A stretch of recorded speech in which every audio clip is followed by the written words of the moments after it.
All right, class, welcome.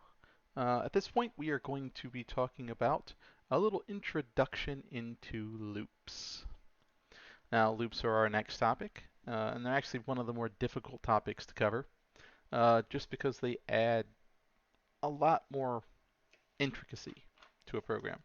Uh, you have to think about a lot more things. You wouldn't think that one line of code or two lines of code would completely make a fairly simple program way more complex, but it really does. So let's talk about what a loop basically is.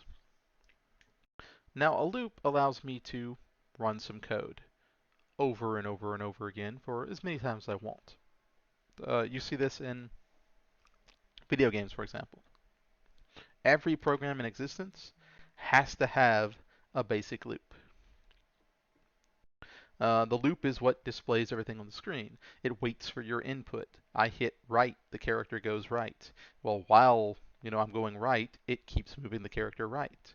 Uh, I'm waiting for input. While input hasn't happened, don't do anything. As soon as I hit something, the character jumps, it shoots, it does whatever it is it's told to do. Your main loop in any video game is called a game loop. And that's the main thing that runs everything. Display stuff on the screen, loop. Display stuff on the screen again, loop. Display stuff on the screen again, loop. Uh, adds a lot more complexity, but lets you do a whole lot more stuff. So let's talk about the few basic loops that you get to see. Now, your first basic loop is basically a counting loop. It's there to go a certain number of times. So I say I want something to run 5 times. It'll run 5 times. Now, if I were just to print off this one line of code, system.out.println chicken sandwich. I'll just take that little bit off there. What gets put on the screen? Well, chicken sandwich, right? Just that one line of code. Now, I would encourage everybody to just write along with me. Whatever I uncheck mark here, just write it out. And the nice thing here is you can pause, write everything out, make sure it's right.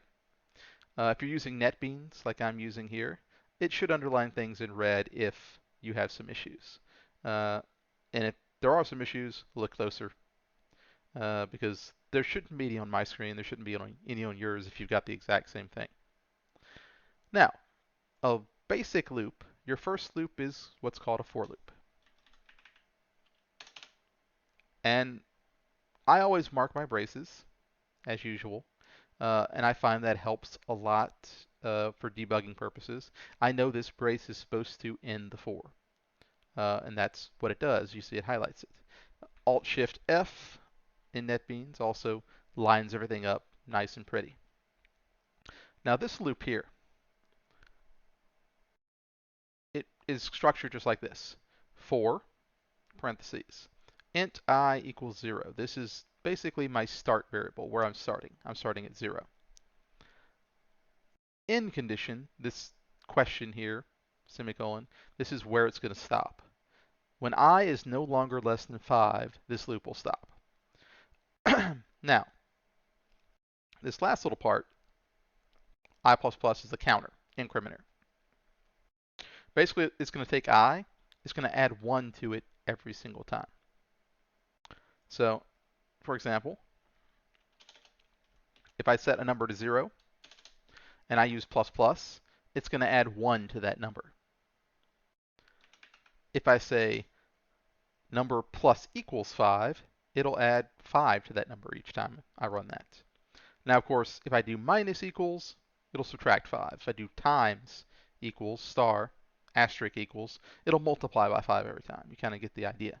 These are little shortcuts. Now, you could alternatively just type in, number equals number plus 1 or number plus 5, and it would do the exact same thing. This is just a shorter way to write it. But if the other way makes more sense to you, use that.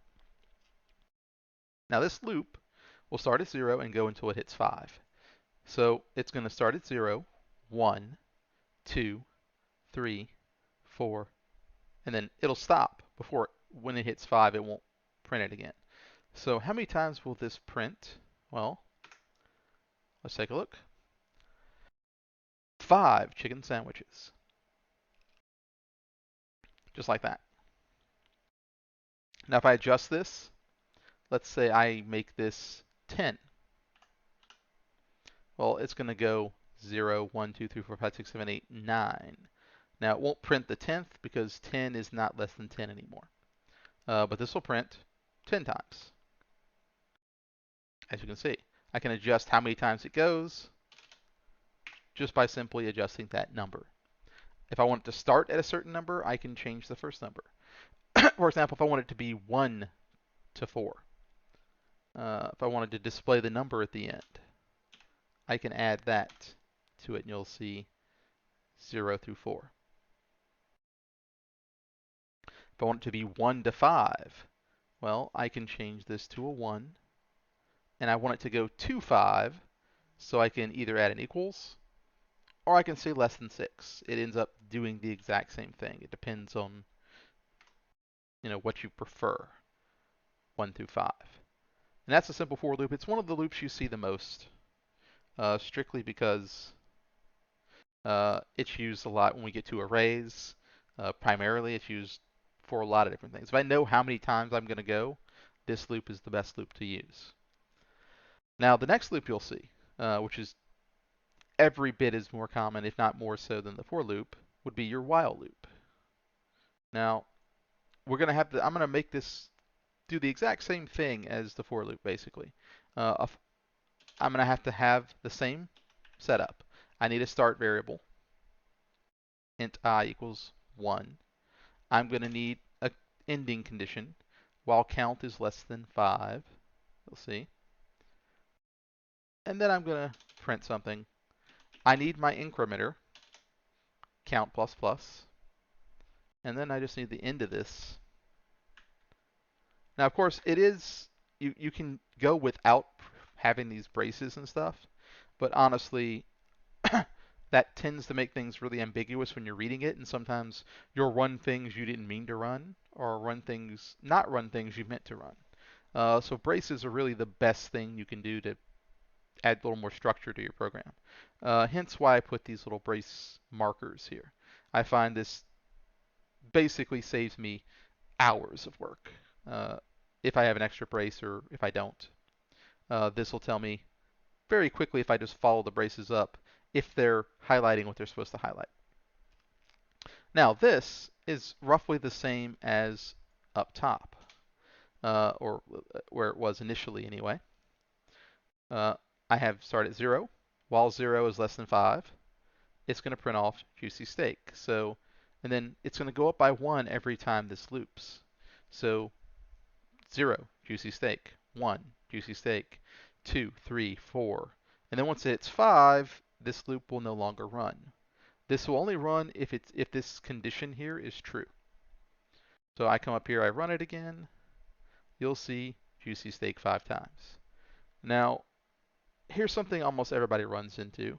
What if I forget this count plus plus? What happens? Well, let's take a look. Okay, looks like it's going and going, and actually it's printing out a bunch of these juicy steaks, juicy steaks, juicy steaks. It's continuously going forever. This is what's called an infinite loop. It happens to everybody at some point in time, where you forget the condition, or maybe you make an unreachable condition. A for loop is really hard to do that, but you can. I mean, I could just take out that, and it'll go forever because it's never going to increment. But a while loop's very easy to mess that up with. If I don't have the counter, count's going to be 0 the whole time. It's never going to go up. And 0 is less than 5, so loop again. 0 is less than 5, so loop again. That's effectively how that works. It'll end up, again, going on forever. Now, the last loop,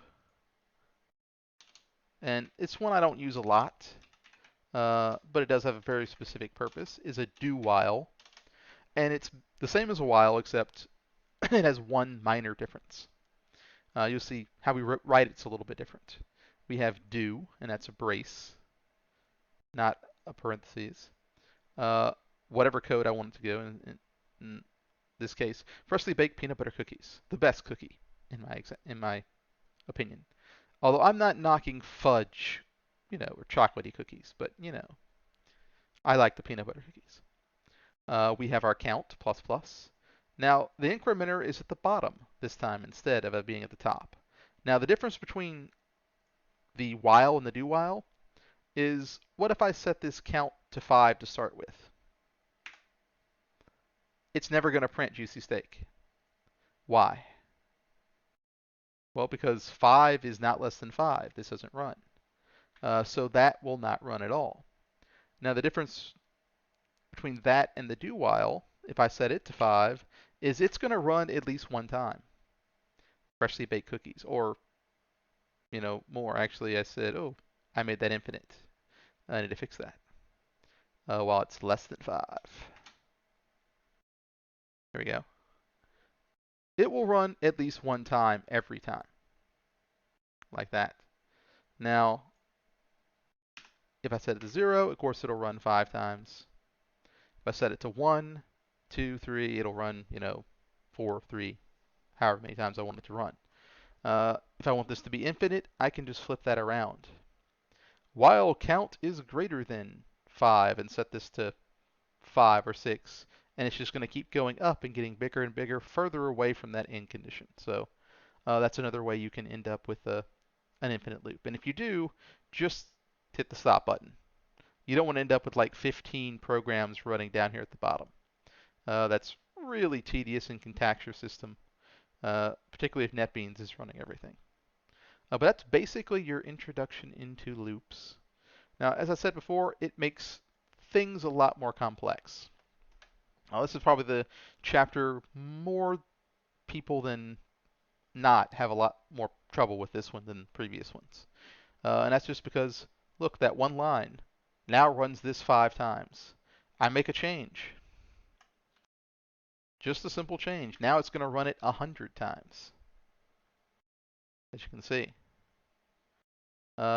Just one variable. I add a 0. It's going to go 1,000 times. I don't even add more lines of code. It just adds so much more complexity to a program that people do tend to have a little more trouble with it. It takes a little more time and practice to get used to it. And that's okay. As I usually say, if you struggle with something, if you have problems with it, once you overcome them, you learn how to overcome those problems. You just to keep trying, keep working at it. If you never run into any problems, then when you finally do run into a problem, it is that much more difficult usually. The easiest way to learn coding is to fall on your face several times. What is this error? What is this error? The more errors you run into, the quicker you are able to fix those errors in the future, provided you're practicing and learning how to correct those. If you keep running into the same error over and over and over again and still stare at the screen, then you're not learning what you need to be learning to fix it.